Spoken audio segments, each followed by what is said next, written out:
श्री संत नरहरी महाराज आर्थिक विकास महामंडळाची महाराष्ट्र शासनाने केली निर्मिती। ऑल इंडिया सोनार फेडरेशनचे पारस देवपूरकर यांची माहिती।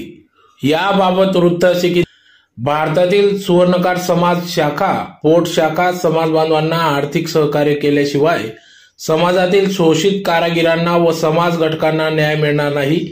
त्यांच्या आर्थिक प्रगतीला हातभार लावण्यासाठी ऑल इंडिया सोनार फेडरेशन या संस्थेने सन 2015 पासून शासकीय दरबारी श्री संत नरहरी महाराज आर्थिक विकास महामंडळाची निर्मिती करण्यात यावी याबाबत राज्य शासनाकडे मागणी केली होती आणि सनदशीर मार्गाने पाठपुरावा केलेला होता। संस्थेची सदरची मागणी राज्य शासनाने मंजूर केलेली असून महाराष्ट्र शासनाने मंजूर केलेल्या श्री संत नरहरी महाराज महामंडळाचे मंजुरीचे श्रेय ऑल इंडिया सोनार फेडरेशन या संस्थेचे असून संस्थेचे मुख्य ट्रस्टी श्री पारस देवपूरकर यांनी अशा आशयाची माहिती प्रसार माध्यमांना दिली आहे।